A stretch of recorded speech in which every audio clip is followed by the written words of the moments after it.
आजिर दुनिया रे जेउ माने सफल हेउछंती सेमानकर एक गुप्त आदत अछि से हेला सकाळु ब्रह्म मुहूर्त रे उठिबा। कुहा जाए एही समयटी हेउछि दिनर सबुठारु पवित्र एवं शक्तिशाली समय, जेतेबेले मन शांत थाए, चिंताधारा स्पष्ट हुए एवं आत्मा सबुठारु अधिक सक्रिय रही थाए।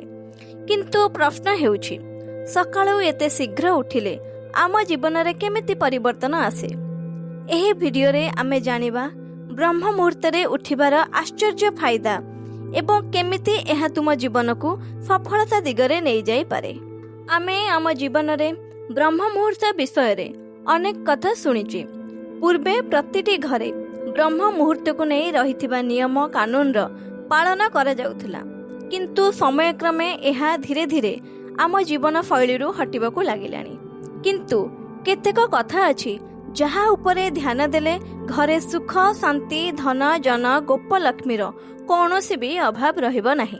खास करे छात्र जीवन रे बापा माँ माने निज पिलांकु ब्रह्म मुहूर्त उठी पाठ पढ़िबा पई प्रोत्साहित करिथांती।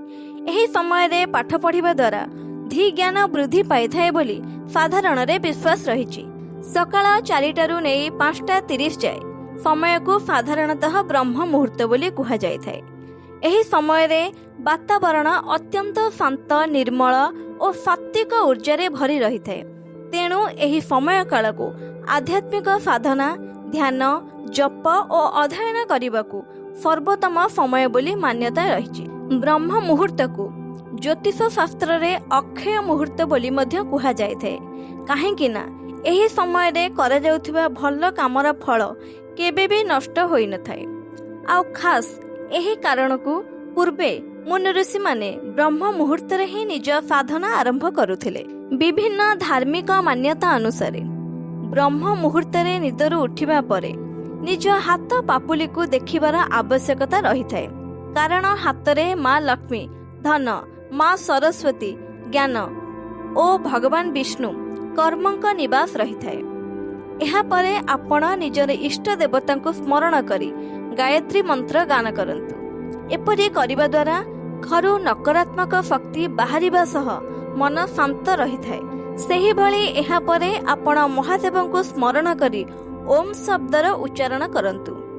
एही ध्वनि सृष्टि मूलर नाद होइथिबारु आपणक मन शरीर और आत्मार संतुलन बनी रही थाए।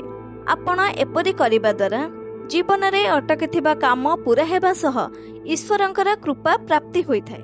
ज्योतिष शास्त्रानुजाई जो व्यक्ति ब्रह्म मुहूर्त उठी ध्यान जप करिथांती सेमानक जीवन रे धन वैभव शांति और समृद्धिर आगमन होई थाए।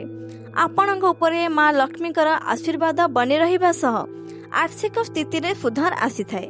प्रत्येक समयर सठिक खबर पाइबा पई आपण आम चैनल को लाइक सब्सक्राइब करि नियंतु और पाखरे थिबा बेल आइकन को क्लिक करि नियंतु, जद्वारा आमर वीडियो प्रथमे आपणक पाखरे पहुंची परिबो। नमस्कार।